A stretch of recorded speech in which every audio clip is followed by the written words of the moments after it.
തൃശൂരിലെ ലോക്സഭാ തെരഞ്ഞെടുപ്പ് തോൽവി അന്വേഷിച്ച KPCC ഉപസമിതിയുടെ റിപ്പോർട്ടിന്മേൽ കലങ്ങിമറിഞ്ഞ് Congress.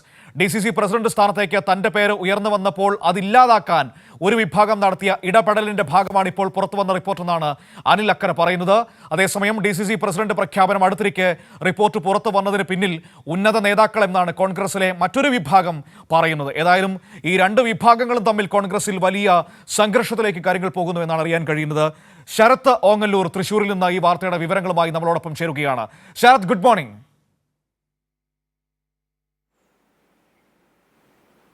Good morning Manu. Good morning. എന്താണ് ശരത്ത് കോൺഗ്രസിൽ ഇപ്പോൾ സംഭവിച്ചുകൊണ്ടിരിക്കുന്നത്? അനിൽ അക്കര അനുകൂലികൾ പറയുന്നത് അനിൽ അക്കര DCC പ്രസിഡന്റ് സ്ഥാനത്തേക്ക് വരുന്നത് തടയാൻ വേണ്ടിയിട്ടാണ് ആ രീതിയിൽ ആ റിപ്പോർട്ടിൽ ഇപ്പോൾ അനിൽ അക്കരയുടെ പേര് ഉൾക്കൊള്ളിച്ചതൊക്കെ പുറത്തേക്ക് വന്നിരിക്കുന്നത് എന്നാണോ? മറുവിഭാഗത്തിന്റെ വാദം എന്താണ്? മുരളീധരൻ പക്ഷക്കാർ അങ്ങനെയൊന്നുണ്ടെങ്കിൽ അവർ പറയുന്നത് എന്താണ്?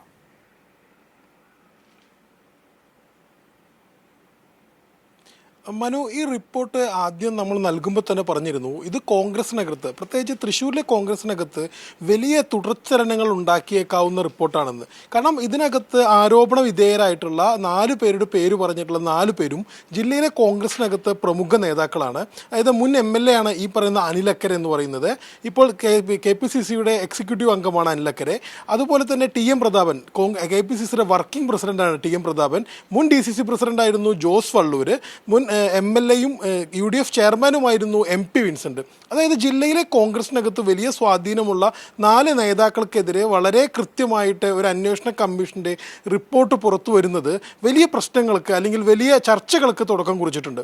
എന്നാൽ ഇതിനകത്ത് വളരെ ശ്രദ്ധേയമായിട്ടൊരു കാര്യം, കഴിഞ്ഞ 7 മാസത്തോളമായിട്ട് ജില്ലയ്ക്ക് DCC പ്രസിഡന്റ് ഇല്ല.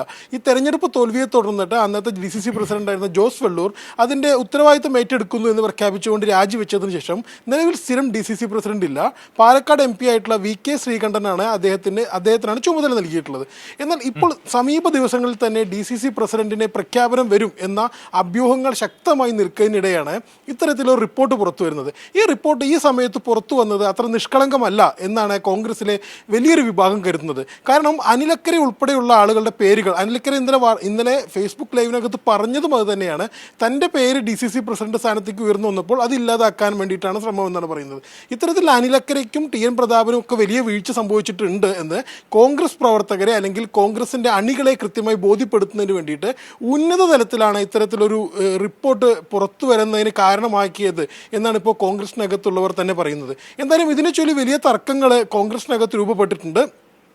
ഈ മുൻ ചുമതല ഒഴിഞ്ഞ ജോസ് വള്ളൂർ, DCC പ്രസിഡന്റായിരുന്ന ജോസ് വള്ളൂർ വീണ്ടും തന്നെ അടുത്ത നിയമസഭാ തെരഞ്ഞെടുപ്പ് വരെ DCC പ്രസിഡന്റ് ആക്കണം അല്ലെങ്കിൽ നിലനിർത്തണം എന്നാവശ്യപ്പെട്ടുകൊണ്ട് സുധാകരനെയും KC വേണുഗോപാലിനെയും കാണാൻ പോകുന്ന ഒരു സാഹചര്യം ഉണ്ടായിരുന്നു.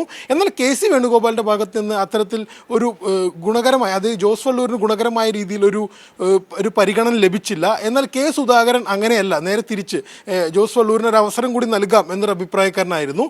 ഇത്തരത്തിൽ പല നേതാക്കളും പല ഉന്നത നേതാക്കൾ വഴി DCC പ്രസിഡന്റ് സ്ഥാനത്തേക്ക് പല രീതിയിലുള്ള ഇടപെടലുകൾ നടത്തുന്നതിനിടെയാണ് ഇത്തരത്തിലുള്ള റിപ്പോർട്ട് വന്നിരിക്കുന്നത്. ഈ റിപ്പോർട്ട് വന്നതോട് കൂടിയിട്ട് ഈ 4 പേരുടെയും അവസരം ഏതാണ്ട് അവസാനിക്കുന്ന ഒരു ഘട്ടത്തിലേക്ക് എത്തുകയാണ്. കാരണം ഇതിനകത്ത് TM പ്രതാപനോ അല്ലെങ്കിൽ MP വിൻസെന്റിനോ DCC പ്രസിഡന്റ് എന്നൊരു ക്ലെയിം ഇല്ല.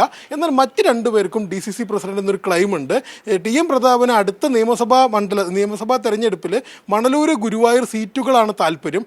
അതുകൂടി ഇല്ലാതാക്കുന്ന ഒരു ഭാഗം ഈ റിപ്പോർട്ടിലുണ്ട്. കാരണം 2019 MP ആയതിനു ശേഷം TM പ്രതാപൻ പ്രവർത്തിച്ചത് മണലൂർ, ഗുരുവായൂർ മണ്ഡലങ്ങളിൽ മാത്രമായിരുന്നു എന്നൊരു വലിയ വിമർശനം അതിനകത്തുണ്ട്. അതിൽ നിന്ന് ഒരു കാര്യം വ്യക്തമാണ്, TM പ്രതാപന് അടുത്ത തവണ നിയമസഭാ മണ്ഡലമാണ് താല്പര്യം. അനിൽ അക്കരയ്ക്കും ജോസ് വള്ളൂരിനും DCC പ്രസിഡന്റ് സ്ഥാനമാണ് താല്പര്യം.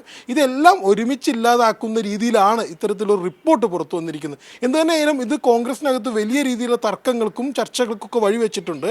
ഇപ്പോൾ തന്നെ കോൺഗ്രസിനകത്ത് ഒരു വിഭാഗം നേതാക്കൾ ആവശ്യപ്പെടുന്നത് TN പ്രതാപൻ വർക്കിംഗ് പ്രസിഡന്റാണ്. വർക്കിംഗ് പ്രസിഡന്റ് സ്ഥാനത്ത് TM പ്രതാപൻ ഒഴിയണം. കാരണം ലോക്സഭാ സീറ്റ് മുരളീധരൻ വർക്കിംഗ് പ്രസിഡന്റാണ്. പക്ഷേ കോൺഗ്രസിനുള്ളിൽ നിന്ന് ഇപ്പോൾ ഉയർന്ന ആക്ഷേപം എന്ന് പറയുന്നത് വർക്കിംഗ് പ്രസിഡന്റ് വർക്ക് ചെയ്തത് BJPക്ക് വേണ്ടിയാണെന്നാണ്.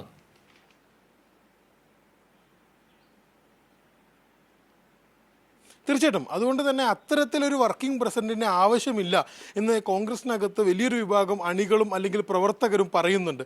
മറ്റൊരു പ്രധാനപ്പെട്ട കാര്യം അനിലക്കരയെ സംബന്ധിച്ചാണ്. അനിലക്കര KPCC എക്സിക്യൂട്ടീവ് അംഗമാണ്. KPCC എക്സിക്യൂട്ടീവ് അംഗ സ്ഥാനത്ത് നിന്ന് ഒഴിവാകണം. കാരണം BJPയെ ജയിക്കാൻ വേണ്ടി ഇത്തരത്തിൽ മനഃപൂർവ്വമായി ഒരു വീഴ്ച വരുത്തിയ നേതാക്കളായ രണ്ടുപേരും കോൺഗ്രസിന്റെ ഉന്നത നേതൃപദവികളിൽ ഇരിക്കുന്നത് പാർട്ടിക്ക് അപമാനമാണ്, പ്രവർത്തകരുടെ ആത്മാഭിമാനം ഇല്ലാതാക്കുന്നതാണ് എന്നൊരു വികാരം പാർട്ടിക്കകത്ത് വളരെ ശക്തമാണ്. മനു, ശരി, ഏതായാലും ഈ ഒരു റിപ്പോർട്ട് കോൺഗ്രസിൽ ഉണ്ടാക്കാൻ പോകുന്ന ചലനങ്ങൾ ചെറുതല്ല. ചലനങ്ങൾ എന്ന് പറയുന്നതിനപ്പുറത്തേക്ക് പൊട്ടിത്തെറി എന്ന് പറയേണ്ടി വരും. കാരണം കെ മുരളീധരൻ ഇന്നലെ തന്നെ ചെറുതായിട്ട് തുടക്കമിട്ട് കഴിഞ്ഞിട്ടുണ്ട്. എൻ്റെ പിഴവാണ് അവിടെ പോയി മത്സരിച്ചത്, ഒന്നും പഠിക്കാതെ അവിടെ പോയി മത്സരിച്ചത് എന്ന് പറയുന്നുണ്ട്. ഒപ്പം തന്നെ ഞാനായിരുന്നു MP എങ്കിൽ ഇന്ന് പാർലമെന്റിൽ വീറോടെ വാദിച്ചേനെ എന്നും കെ മുരളീധരൻ പറഞ്ഞു വെക്കുന്നുണ്ട്. അതിൻ്റെ അർത്ഥം ഇന്ന് ജയിച്ചു പോയ പലർക്കിട്ടും മുരളീധരൻ നല്ല നൈസായിട്ട് നല്ല കുത്തു കൊടുക്കുന്നതാണ്. അതിൽ നിന്നൊക്കെ നമുക്ക് മായ്ച്ചെടുക്കാൻ പറ്റുന്നത്. ഏതായാലും ഇത് ആര് പുറത്തുവിട്ടതാണെങ്കിലും ഒരു വിഭാഗം പറയുന്നത് അത് ഈ പറയുന്ന ആളുകളൊക്കെ ഇപ്പോൾ ഈ അനിൽ അക്കരെ DCC പ്രസിഡന്റ് ആകുന്നത് തടയാൻ വേണ്ടിയിട്ട് പുറത്തു വിട്ടതാണ് എന്ന് പറയുന്നു.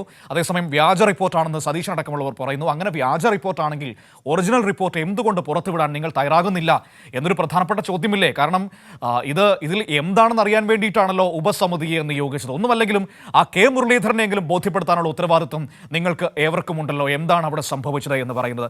ഏതായാലും ഈ റിപ്പോർട്ടിന്റെ തുടർ വാർത്തകളിൽ പൊട്ടിത്തെറികളിൽ വർക്കിംഗ് പ്രസിഡന്റായ TN പ്രതാപൻ വർക്കില്ലാത്ത പ്രസിഡന്റായി മാറുമോ? ഇപ്പോൾ തന്നെ അനിൽ അക്കര DCC പ്രസിഡന്റാകാൻ മോഹത്തോടെ നിൽക്കുമ്പോൾ അത് അക്കരപ്പച്ചയായി മാറുമോ എന്നതൊക്കെയാണ് ഇനി നമ്മുടെ മുന്നിൽ വരാൻ പോകുന്ന പ്രധാനപ്പെട്ട രാഷ്ട്രീയ ചർച്ചകൾ എന്ന് പറയുന്നത്. ഏതായാലും ഈ റിപ്പോർട്ടിലെ ചലനങ്ങൾ ഇവിടെ അവസാനിക്കുന്നില്ല. അതിന്റെ തുടർ വാർത്തകളിലേക്കൊക്കെ നമുക്ക് വരും സമയങ്ങളിൽ പോകണം.